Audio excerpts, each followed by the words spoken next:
ሰላም ለእናንተ ይሁን። በየቀኑ ለሰውነታችን የሚጠቅመን ምግብና ውሃ እንደሚያስፈልገን ሁሉ ለመንፈሳችንም ጥንካሬ እንዲሁ ለሕይወታችን መመሪያና ለመንገዳችንም ብርሃን የሚሰጠን የእግዚአብሔር ቃል ስለሆነ ሳናዛንፍ በትጋትና በታማኝነት መማር ያስፈልገናል። በየቀኑ በየማለዳው እንዲሁም ደግሞ በየምሽቱ የእግዚአብሔርን ቃል ለ365 ቀናት ይህንን መልእክት ብትማሩ ደግሞ ብትሰሙ እናንተም ደግሞም ቤተሰቦቻችሁም በዙሪያችሁ ያሉ ሁሉ ይጠቀማሉ። ይህ የመጀመሪያው ርዕስ።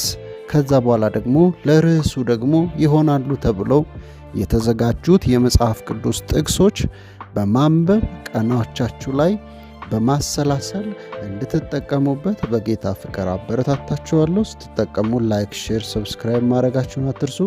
መልካም ጊዜ ይሁንላችሁ።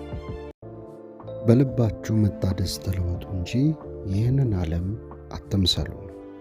ሮሜ መጽሐፍ ምዕራፍ 12 ቁጥር 2።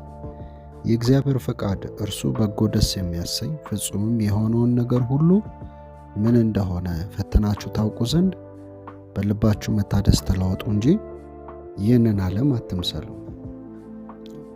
ዘጸአት መጽሐፍ ምዕራፍ 23 ቁጥር 2።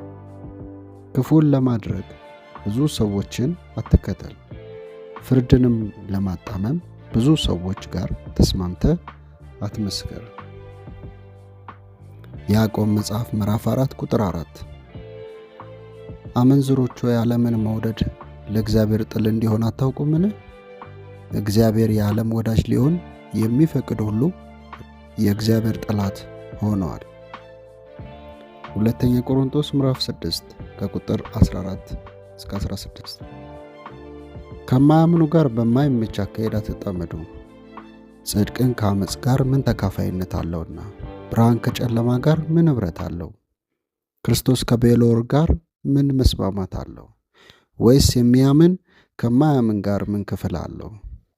ለእግዚአብሔር ቤተ መቅደስ ከጣዖታት ጋር ምን መጋጠም አለው? እኛ የሕያው የእግዚአብሔር ቤተ መቅደስ ነንና። እንዲሁ እግዚአብሔር ተናገረ እንዲህ ሲል፣ በእነርሱ እኖራለሁ፣ በመካከላቸውም እመላለሳለሁ፣ አምላካቸውም እሆናለሁ፣ እነርሱም ሕዝቤ ይሆናሉ። አንደኛ ዮሐንስ ምዕራፍ 2 ከቁጥር 15 እስከ 17። ዓለም ወይንም በዓለም ያሉትን አትውደድ።